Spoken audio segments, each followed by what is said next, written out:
Gospod, kaj želiš, da storim, je vprašanje, ki si ga danes zastavljamo, in odgovor bomo iskali tudi sestro Bernardko Stopar, šolsko sestro svetega Frančiška Kristusa Kralja. Pozdravljeni, sestra Bernardka.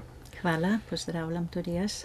Vi boste pogledali na to vprašanje tudi z vidika božjega snubljenja človeka, kaj ne?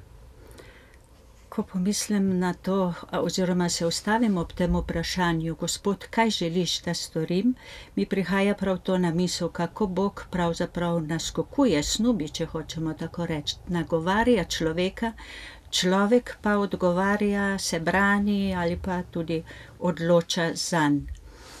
V nas je pravzaprav zapisana ta božja beseda oziroma božji glas, vest, kot ji pravimo, in nam govori, kaj je za nas prav, kaj je za nas dobro.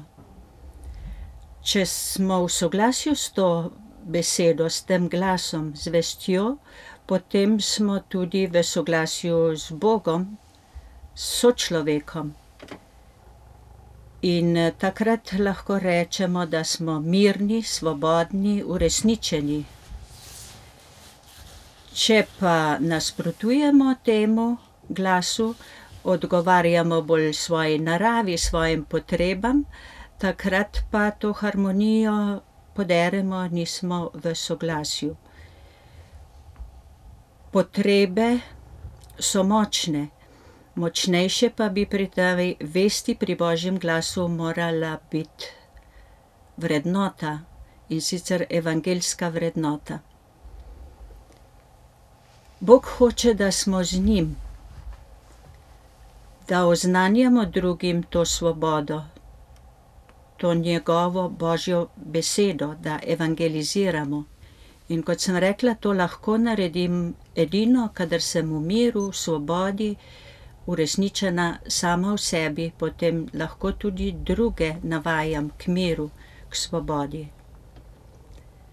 Sveti Frančišek ves preprost, poln poleta, evangelizira. Ne samo evangelizira, lahko rečemo, da sam postaja evangelij.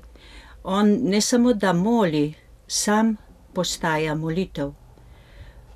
Ko se je srečal z gobavcem, je pravzaprav on v njem srečal Boga in je bil na boljšem kot sam gobavec, ki se je srečal s Frančiškom.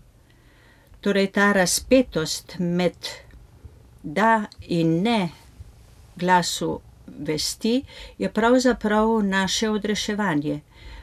Kot pravi Anselm Green, vse, kar nam je na pot postavljeno kot potežkoča, je pravzaprav naše odreševanje, odrešenje.